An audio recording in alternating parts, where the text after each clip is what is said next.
Hi, how's everybody doing today? This is Sean Sweeney, and today's conversation is going to be about Antonio Brown.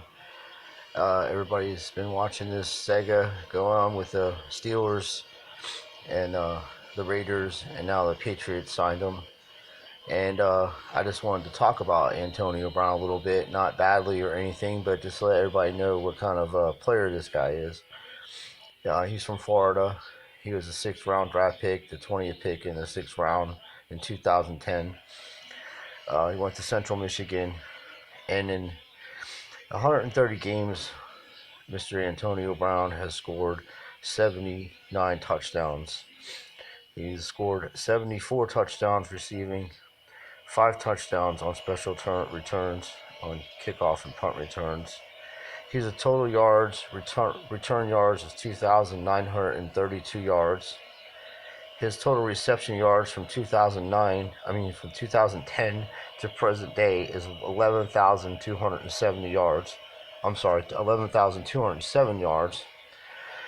He's four-time All-Pro first team, seven-time Pro Bowl from 2010 to 2018, 240, two-time yard leader, and he set NFL record in 2012 for the first player to ever have 1,000 yards receiving and 1,000 yards in returns. And in 2013, he set another NFL record for the player with the most at least five receptions and 50 yards per game. And he has led the league in receptions from 2014 to 2017.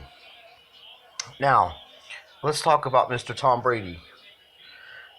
I would suggest that people go out and get as many Antonio Brown rookie cards as you possibly could get your hands on, preferably some autographs while they're dirt cheap. And same with Tom Brady, his autographs. Get as many as you can get of his stuff. Mr. Tom Brady in 2007 set an NFL record for 50 touchdowns in one season, and he was throwing the ball to a guy named Randy Moss. Okay, and Randy Moss had 17 touchdowns, I believe, in that season. And then in 2013, Mr. Manning threw for 55 touchdowns. Okay, and Mr. Manning had quite a receiving core, as we all know. Now, Mr. Tom Brady in 2019, his receiving core is probably the best in the NFL. He has Josh Gordon. He has Elderman. He has Darius Thomas.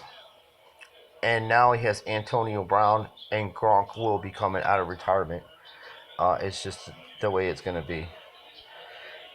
For all the people that get upset about this stuff, and I see a lot of arguments on YouTube, on Facebook about football. My team's better, and we're going to do this, and we're going to do that. Okay, I hate to be the bearer of bad news to you guys, but pro football isn't pro football anymore. It stopped being the NFL in around 1999. As soon as Roger Goodell took over, it turned into a corporation. The owners do not own the teams anymore. They're CEOs. It's one big corporation. It's listed as entertainment. It's not even listed as a pro sport. So they can script it just like WWE does and all that. So they can do whatever they want, and ain't nobody gonna be able to sue them. There ain't nobody gonna be able to do anything. So it's scripted. Okay, the referees keep the games the way they need to be. Vegas makes money. Everybody bets on it. They do fantasy football. It's a big racket. Okay, it's not for game. It's not for, oh, this was the day back in the day where they used to play as men and all that. Those days are gone. It's not happening no more. It's all corporate stuff. So don't argue with people and fight people over guys like this, a guy like that. It's just for entertainment. Your team wins, they win. It's the way you scripted it that week. They lose, it wasn't meant to happen. They scripted it that way that week. It's the way it is. It's going to be like that until you get a new commissioner and there's new laws passed. So just watch the games, enjoy them. Don't get too emotional about it. You're not playing. You're not making any money. Well, maybe you are. You're betting on the games, but you're a fool to do that because it's fixed. Okay?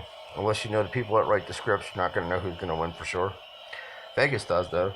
They got to the point spread to a perfect. It's perfect every time. My thing about AB is this. I think the Steelers let him down. I think the Raiders let him down. I think this man has CTE. He took one hell of a vicious shot by Burfett. Vatatini Burfett, or whatever, how you say his first name, in 2016. The guy just leveled him. He's never been the same since. The Steelers should have got a medical treatment, made sure he was all right. He's just not acting right. He's acting similar to where Junior Seau acted, Steve McNair, a lot of guys that committed suicide. He's acting a lot like them. Okay, it happened to Chris Pronger when he played with the Flyers. He had so many concussions, it just ruined his life. Okay, so these people aren't in the right mind, and people sit there saying that he's a prima donna and stuff. I'm sorry, a 6th-round draft pick is not a prima donna. Okay, this dude wasn't even supposed to make the NFL. He's too short. He's too small. He's not strong enough. He's not fast enough. He's the best receiver in the history of football behind Jerry Rice. Okay, and he's gonna break every record there ever is in receiving, and this dude's gonna be right there with him. So it's gonna happen. I don't care what. I'm a huge Steeler fan. I love the Steelers, and it ain't gonna happen. It's not. We're not. These two guys are going to win the Super Bowl this year. They'll probably play the Chiefs in the AFC Championship game, and big time players, big time moves, and that's what's going to happen. So that's my opinion. What I'm saying is, at the end of the day, this guy needs to get some help. Okay, football is one thing, but this man needs medical treatment. He has CTE. He's not right in his head, and I don't care what the records could be broken between these two. The first thing, Bill Belichick, because he's a sensible guy. He's more sensible than John Gruden and Mike Tomlin. He's gonna get this dude MRI'd, and he's gonna get him help, just like he did with Josh Gordon, and it's gonna be on. It's over, game over. So all the Steeler fans could be mad at me because I am a Steeler fan, and I've been watching the games that most of you people have been alive. And I've seen us through Bubby Brister's, Mark Malone days, and days where we lost 50-something to nothing to Cleveland Browns. So I'm a hardcore fan, and I never stop rooting for my team. But the Steelers let this guy down, and so did the Raiders. You would think John Gruden would have picked up on this guy being mentally disturbed from getting hits and got him some treatment. But they said, to hell with it. So the Pats jumped all over it. Like I called last year. I said this was going to happen. I said these two are going to, before the end of their careers, they would be playing on the same team together. I said this a year and a half ago on my videos. People were laughing at me. Oh, we just signed a big contract with Antonio. And this is the first time in the history of me ever watching pro sports, any sport really, except twice this year, that a guy was playing for one team, and then by the end of the day, he was on a different team. That happens in baseball. Usually it does not happen in pro football. Okay, that's very quick stuff there. So it was already something, and that's what it is. It's scripted. It's drama. It's a build-up. The Patriots, the Steelers, whoever, get people to watch it. Just like a soap opera. It has to be drama. It has to be things to keep you in tune on what's going on. You want to watch it. Oh, what's going to happen next week? What's going to happen? That's what it is. Just like, people watch cartoons growing up, and they leave you off next week, Solomon Grundy, all this crazy stuff on the Justice League or whatever. It's the same thing. But it's only NFL.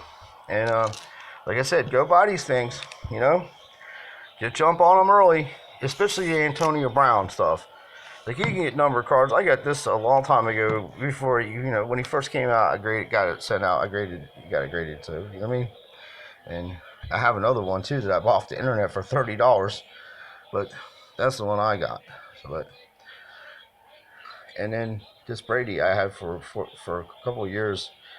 It's a JSA certified. So yeah, I got some Brady autographs. I got lots of Brady autographs. I got lots of Brady rookie cards. I put them in one touches. I don't trust anybody with that stuff. I just keep it for my own personal collection. So yeah. Antonio's breaking records. So is Tom Brady. Just get the Super Bowl trophy ready and let them have their moment, and then hopefully Roger Goodell could get out of the NFL, because when the XFL comes along, he's going to get eaten up by Vince McMahon, because nobody writes a better storyline than the WWE. And I'll tell you that. He's the best at it. He's got a lot of money, and the XFL could easily sign half of the NFL players for double the amount of money they're making right now, and it wouldn't even bother them. It's their own league. So I wish the best for Antonio Brown. I do. I wish he gets the medical treatment that he needs to get and get fixed, and hopefully he has a happy life and finds happiness. And I wish him no harm or anything. But I believe he does have CTE, and I know he is the best receiver in football. And I hope he can get his life sorted out, and maybe the Patriots can help him do that.